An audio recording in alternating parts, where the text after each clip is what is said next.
So your partner has been unfaithful. The question is, do you stay or do you go? My name's Melissa Davis, and I'm the founder of After the Affair, where I took my struggle and turned it into a positive roadmap for how you can heal from infidelity. So today we're talking about staying or leaving after you discover an affair. I really wish that I had some kind of a super cool magic 8-ball that I could just say, here's your answer. It doesn't work like that, of course. I don't know you, you don't know me. There's a lot to consider. I mean, think about this. On a normal day where you're not going through such a trauma, making big decisions are hard. Like, do you trade in your car and get a new one or not? Like, decisions can be hard. Especially big decisions. And staying in a relationship where there's been cheating is crazy freaking hard. And then you throw in, if you have children together, do you own a house or a business together? How long have you been together? Do you love them? Do you not? What about family? Do you take care of your older parents? There's a lot to consider here.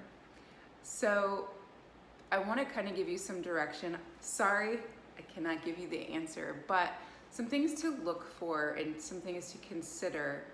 The biggest thing, at least for me, when making this choice for myself was, am I going to look like an absolute idiot if I take them back and then they do it again? How do I know if they're going to cheat or be faithful? What a freaking hard question. You know, you thought that they were this person. Your trust has been broken. Your memories you share with them, you question. Like, everything you question. So how do you even answer that question? That's the first question, right? So I think the first thing to look at is trusting your gut.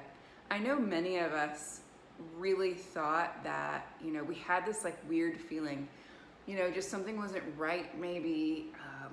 You just couldn't put your finger on it, or you really suspected that this was happening.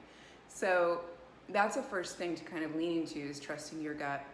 And then the second thing, as far as when you're determining if they're going to cheat again or not, is looking at their actions after they have been caught.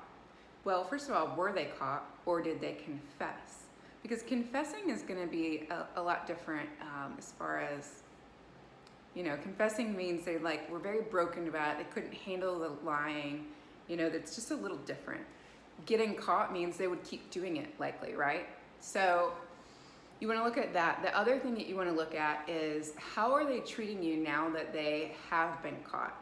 Like, you're a hot freaking mess on the floor, right? You have terrible days. You don't trust them. I remember, like, if he would go to the grocery store and it took more than like 10 minutes or however much time I thought it should take, I was like freaking out, pacing the floor, like checking every email and app there was. Like, I was certain that like something was going down. And so you just get that crazy, like, what's going on? What's happening? Are they really here or really there? That's okay. And that is just where you are, and that's expected. So if you, here's the example I like to use. Let's say before you found out about the affairs, you backed up out of the driveway and you ran over your partner's foot. Okay, totally an accident, you haven't found out yet. All right, you've broken it. It's a severe break. And so they're gonna have to be in a cast, use crutches. It's going to take a really long time. It's gonna be the whole 3 months of summer, okay?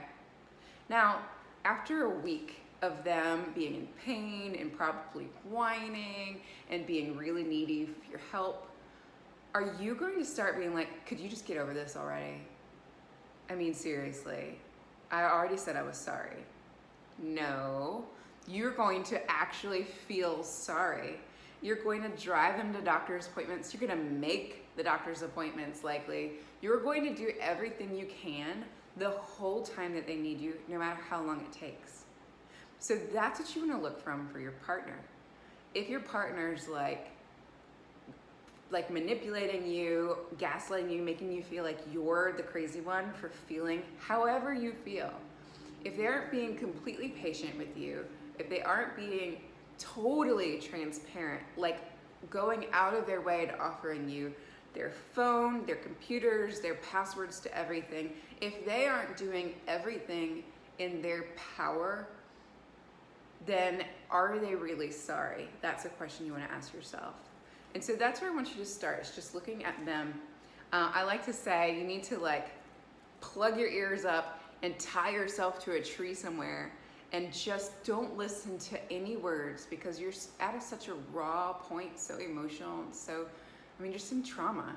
So it's hard to hear words and believe what's going on. You want to believe the truth. You just are a trusting person, and that's okay and that's good.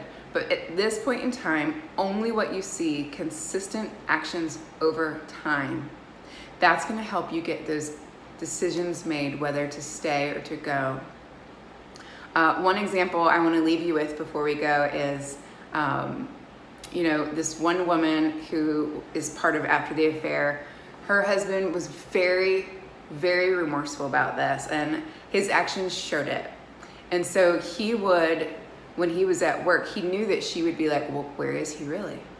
Is he really at work? She didn't have to ask him. All he would do is be like, hey, he would call her. A lot of times he would call her on FaceTime so she could see he was at work. And if he couldn't do that, then he would just hand the phone to Rob or whoever sitting next to him, so she would know, like, hey, just say hi to my wife. And they all knew what was going on and supported him and knew that he was trying to be really thoughtful about her feelings and really help her through that time. And so that's the kind of that's just putting your partner's needs above your own when you've betrayed them in such a deep way. And that's what I want you to see. And so if this video was helpful to you, go ahead and leave a comment below, yes or no. I would love to know what other questions you guys have. Again, I had this happen to me many years ago, and I think I did everything wrong, and I did not heal, and it took me 3 years to start healing. And so I stayed in that raw, painful, really hard place for far too long. So my desire is to not let my pain and misery that I had for so long go to waste. Instead, I want to use it to help you not make the same dumb decisions that I made. So again, my name is Melissa Davis. If you haven't subscribed to this channel already, please do so. We really want to help share all this great insight that we have for you.